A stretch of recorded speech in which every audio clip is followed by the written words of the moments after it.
Assalamualaikum warahmatullahi wabarakatuh. Om Swastiastu. Shalom, Shalom, Namo Buddhaya. Perkenalkan, saya Yesa Anggreni dengan NIM 151422137 dari kelas 2F, jurusan Pendidikan Guru Sekolah Dasar, Fakultas Ilmu Pendidikan Universitas Negeri Gorontalo. Nah, pada kesempatan kali ini saya akan menjelaskan mengenai 7 metode pembelajaran. Baik, metode yang pertama yaitu konvension atau metode ceramah. Salah satu metode pembelajaran yang kerap digunakan adalah metode ceramah. Maksudnya di sini yaitu metode ini diterapkan dengan cara berceramah atau menyampaikan informasi secara lisan kepada siswa. Metode ini merupakan metode yang paling praktis dan ekonomis, tidak membutuhkan banyak alat bantu. Metode ini mampu digunakan untuk mengatasi kelangkaan literatur atau sumber rujukan informasi karena daya beli siswa yang di luar jangkauan. Namun, metode ini juga memiliki beberapa kelemahan dan juga kelebihan. Adapun langkah-langkah metode ceramah adalah sebagai berikut. Yang pertama yaitu persiapan. Hal-hal yang dilakukan guru pada persiapan adalah sebagai berikut. Yang pertama, guru memberikan penjelasan terkait tujuan pembelajaran pada peserta didik. Yang kedua, guru menyampaikan pokok materi pembelajaran pada peserta didik. Yang ketiga, guru bisa membuat mini kuis terkait materi yang akan dipelajari. Yang kedua yaitu penyajian. Hal-hal yang bisa dilakukan guru pada penyajian adalah sebagai berikut. Yang pertama yaitu mengondisikan konsentrasi peserta didik. Yang kedua, memberikan pembelajaran secara terstruktur dengan bahasa yang mudah dipahami. Yang ketiga, memanfaatkan media pembelajaran yang adaptif, misalnya peta, global, alat perang tubuh, layar proyektor, dan sebagainya. Yang ketiga yaitu penutup. Di bagian penutup, guru bisa melakukan hal-hal sebagai berikut. Yang pertama yaitu memberikan ulasan singkat terkait materi yang telah disampaikan. Yang kedua yaitu mempersilakan peserta didik untuk bertanya tentang materi yang belum dipahaminya. Yang ketiga yaitu menyimpulkan materi pembelajaran yang telah diberikan. Dan yang terakhir memberikan penilaian. Adapun kelebihan dan kekurangan metode pembelajaran ceramah. Yang pertama yaitu kelebihan metode pembelajaran ceramah. Yang termasuk di dalamnya yang pertama yaitu mendorong siswa untuk menjadi lebih fokus. Yang kedua, guru dapat mengendalikan secara penuh. Yang ketiga, guru dapat menyampaikan pelajaran yang luas. Yang keempat, dapat diikuti oleh jumlah anak didik yang banyak. Yang kelima, mudah dilaksanakan. Adapun kekurangan metode pembelajaran ceramah diantaranya yaitu mencakup beberapa hal. Yang pertama yaitu siswa menjadi fasib. Yang kedua, proses belajar membosankan dan siswa mudah mengantuk. Yang ketiga, terdapat unsur paksaan untuk mendengarkan. Yang keempat, siswa dengan gaya belajar visual akan bosan dan tidak dapat menerima informasi atau pengetahuan pada anak dengan gaya belajar auditori. Hal ini cukup menarik. Yang kelima, evaluasi proses belajar sulit dikontrol karena tidak ada poin pencapaian yang jelas. Yang keenam, proses pengajaran menjadi verbalisme atau berfokus hanya untuk pengertian dan kata-kata saja. Baik, metode pembelajaran yang kedua yaitu metode pembelajaran diskusi. Metode diskusi merupakan metode pembelajaran yang erat hubungannya dengan belajar pemecahan masalah. Metode ini juga biasa dilakukan secara berkelompok atau diskusi kelompok. Metode diskusi adalah metode pembelajaran berbentuk tukar-menukar informasi, pendapat, dan unsur-unsur pengalaman secara teratur. Dengan maksud di sini untuk mendapat pengertian yang sama lebih jelas dan lebih teliti tentang sesuatu atau untuk mempersiapkan dan merampungkan keputusan bersama. Adapun langkah-langkah metode pembelajaran diskusi terdiri dari yang pertama, guru menentukan materi pembelajaran yang akan didiskusikan. Yang kedua, siswa mempersiapkan diri dengan materi yang telah ditentukan guru.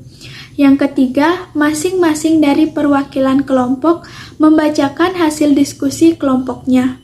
Yang keempat, setelah masing-masing kelompok melakukan presentasi, lalu akan dibahas dengan didiskusikan hasil kelompok dengan kelompok lainnya. Adapun kelebihan dan kekurangan metode pembelajaran diskusi. Yang pertama, kelebihan metode pembelajaran diskusi yaitu merangsang kreativitas anak didik dalam bentuk ide, gagasan, prakarya, dan terobosan baru dalam pemecahan masalah. Yang kedua, mengembangkan sikap saling menghargai pendapat orang lain. Yang ketiga, memperluas wawasan. Yang keempat, membina untuk terbiasa musyawarah dalam memecahkan suatu masalah.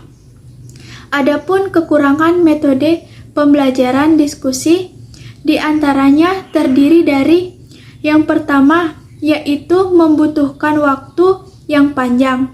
Yang kedua, tidak dapat dipakai untuk kelompok yang besar. Yang ketiga, peserta mendapat informasi yang terbatas. Yang keempat, dikuasai oleh orang-orang yang suka berbicara atau ingin menonjolkan dirinya sendiri. Baik, metode yang ketiga yaitu metode pembelajaran tanya-jawab. Metode tanya-jawab adalah metode mengajar yang memungkinkan terjadinya komunikasi langsung yang bersifat two-way traffic. Sebab pada saat yang sama terjadi dialog antara guru dan siswa. Guru bertanya dan siswa menjawab, atau siswa bertanya dan guru menjawab. Dalam komunikasi ini terlihat adanya hubungan timbal balik secara langsung antara guru dengan siswa. Adapun langkah-langkah penggunaan metode tanya-jawab, yaitu untuk menghindari penyimpangan dari pokok persoalan, penggunaan metode tanya-jawab harus memperhatikan langkah-langkah sebagai berikut. Yang pertama yaitu merumuskan tujuan tanya-jawab sejelas-jelasnya dalam bentuk tujuan khusus dan berpusat pada tingkah laku siswa. Yang kedua yaitu mencari alasan pemilihan metode tanya-jawab. Yang ketiga, menetapkan kemungkinan pertanyaan yang akan dikemukakan. Yang keempat, menetapkan kemungkinan jawaban untuk menjaga agar tidak menyimpang dari pokok persoalan. Yang kelima, menyediakan kesempatan bertanya bagi siswa. Adapun kelebihan dan kekurangan metode pembelajaran tanya-jawab. Kelebihan metode pembelajaran tanya-jawab diantaranya yang pertama, pertanyaan dapat menarik dan memusatkan perhatian siswa. Yang kedua, merangsang siswa untuk melatih dan mengembangkan daya pikir termasuk daya ingatan. Yang ketiga, mengembangkan keberanian dan keterampilan siswa dalam menjawab dan mengemukakan pendapat. Kelemahan metode pembelajaran tanya-jawab diantaranya yang pertama yaitu siswa dapat merasa takut bila guru kurang dapat mendorong siswa untuk berani dengan menciptakan suasana yang tidak tenang. Yang kedua, tidak mudah membuat pertanyaan yang sesuai dengan tingkat berpikir dan mudah dipahami oleh siswa. Yang ketiga, sering membuang banyak waktu. Yang keempat, kurangnya waktu untuk memberikan pertanyaan kepada seluruh siswa. Metode yang keempat yaitu metode pembelajaran demonstrasi. Metode demonstrasi merupakan metode mengajar yang sangat efektif, sebab membantu para siswa untuk mencari jawaban sesuai dengan usaha sendiri berdasarkan fakta yang benar. Demonstrasi yang dimaksud ialah suatu metode mengajar yang memperlihatkan bagaimana proses terjadinya sesuatu. Metode demonstrasi adalah metode mengajar yang cukup efektif sebab membantu para siswa untuk memperoleh jawaban dengan mengamati sesuatu proses atau peristiwa tertentu. Langkah-langkah metode demonstrasi. Langkah-langkah perencanaan dan persiapan yang perlu ditempuh agar metode demonstrasi dapat dilaksanakan dengan baik. Di antaranya, yang pertama yaitu perencanaan. Hal yang dilakukan adalah yang pertama, merumuskan tujuan yang jelas baik dari sudut kecakapan atau kegiatan yang diharapkan dapat ditempuh setelah metode demonstrasi berakhir. Yang kedua yaitu menetapkan garis-garis besar langkah-langkah demonstrasi yang akan dilaksanakan. Yang ketiga, memperhitungkan waktu yang dibutuhkan. Yang keempat, selama demonstrasi berlangsung, seorang guru hendaknya introspeksi diri. Yang kelima, menetapkan rencana penilaian terhadap kemampuan peserta didik. Yang kedua, pelaksanaan. Hal-hal yang perlu dilakukan adalah yang pertama, memeriksa hal-hal di atas untuk kesekian kalinya. Yang kedua, memulai demonstrasi dengan menarik perhatian peserta didik. Yang ketiga, mengingat pokok-pokok materi yang akan didemonstrasikan agar demonstrasi mencapai sasaran. Yang keempat, memperhatikan keadaan peserta didik. Apakah semua mengikuti demonstrasi dengan baik? Kelima yaitu memberikan kesempatan kepada peserta didik untuk aktif memikirkan lebih lanjut tentang apa yang dilihat dan didengarnya dalam bentuk mengajukan pertanyaan. Yang keenam, menghindari ketegangan oleh karena guru itu hendaknya selalu menciptakan suasana yang harmonis. Yang ketiga ada evaluasi. Sebagai tindak lanjut setelah diadakannya demonstrasi, sering diiringi dengan kegiatan belajar selanjutnya. Kegiatan ini dapat berupa pemberian tugas seperti membuat laporan, menjawab pertanyaan, mengadakan latihan lebih lanjut. Selain itu, guru dan peserta didik mengadakan evaluasi terhadap demonstrasi yang dilakukan. Apakah sudah berjalan dengan efektif sesuai dengan yang diharapkan? Kelebihan dan kekurangan metode pembelajaran demonstrasi. Kelebihan metode demonstrasi diantaranya yang pertama, menghindari verbalisme. Yang kedua, siswa lebih mudah memahami apa yang dipelajari. Yang ketiga, proses pengajaran lebih menarik. Yang keempat, siswa dirangsang untuk aktif mengamati, menyesuaikan antara teori dengan kenyataan dan mencoba melakukannya sendiri. Adapun kekurangan metode pembelajaran demonstrasi. Kekurangan metode pembelajaran demonstrasi diantaranya yang pertama, memerlukan keterampilan guru secara khusus. Yang kedua, kurangnya fasilitas. Yang ketiga yaitu memerlukan waktu yang cukup lama. Yang kelima yaitu metode pembelajaran eksperimen. Metode pembelajaran eksperimen ini bukan sekedar metode mengajar, tetapi juga merupakan satu metode berpikir. Sebab dalam eksperimen dapat menggunakan metode lainnya, dimulai dari menarik data sampai menarik kesimpulan. Metode eksperimen adalah cara penyajian pelajaran di mana siswa melakukan percobaan dengan mengalami dan membuktikan sendiri sesuatu yang dipelajari. Adapun langkah-langkah metode pembelajaran eksperimen. Yang pertama, yaitu hal ini dilakukan karena selain belajar teori di dalam kelas, siswa juga membutuhkan pendalaman praktik atau eksperimen, agar siswa tidak hanya membayangkan saja dari materi yang dipelajari. Yang kedua, dalam eksperimen, siswa akan ditugaskan untuk membuktikan teori yang telah dijelaskan oleh guru sebelumnya.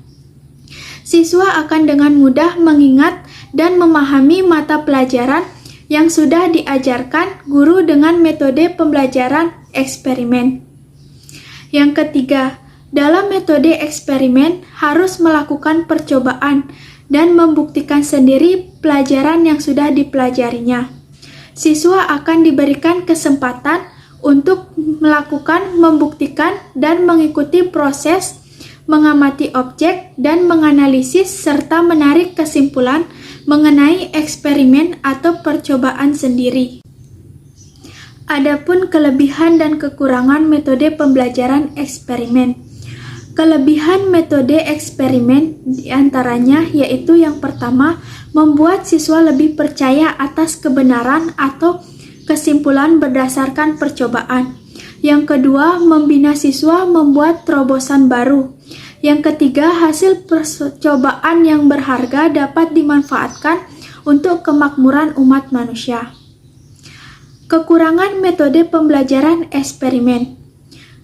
Kekurangan metode eksperimen diantaranya yang pertama, cenderung sesuai bidang sains dan teknologi. Yang kedua, kesulitan dalam fasilitas.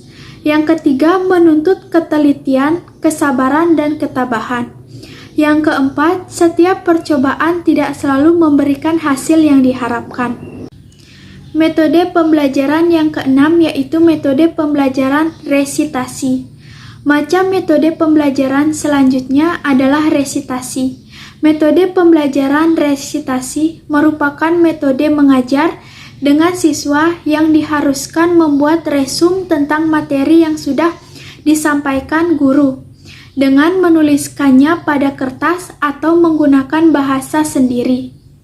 Metode resitasi akan lebih efektif apabila dilaksanakan dengan langkah-langkah berikut. Yang pertama, tugas yang akan dikerjakan murid harus jelas dan tegas pembahasannya. Dengan demikian, murid tidak ragu-ragu dalam mengerjakan tugasnya. Yang kedua, tugas yang diberikan harus sesuai dengan taraf perkembangan kecerdasan murid. Yang ketiga, waktu untuk mengerjakan tugas harus jelas. Yang keempat, adanya kontrol yang sistematis sehingga mendorong anak untuk bekerja dengan sungguh-sungguh. Yang kelima, tugas yang diberikan hendaknya dapat memperkaya pengalaman murid, baik untuk di sekolah, di rumah, maupun di masyarakat. Yang keenam, tugas yang diberikan hendaknya dapat bermanfaat, baik untuk kebutuhan murid pada saat sekarang maupun yang akan datang. Adapun kelebihan dan kekurangan metode pembelajaran resitasi. Kelebihan metode resitasi yaitu yang pertama, siswa menjadi lebih ingat dengan materi karena telah menuliskannya dengan resum.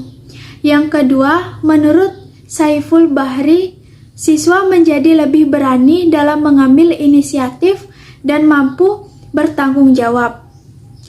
Kekurangan metode pembelajaran resitasi.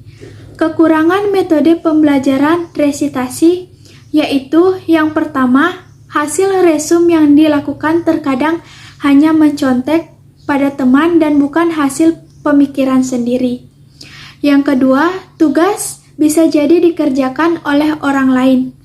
Yang ketiga, susah mengevaluasi apakah siswa benar-benar memahami hasil tulisan resumnya sendiri.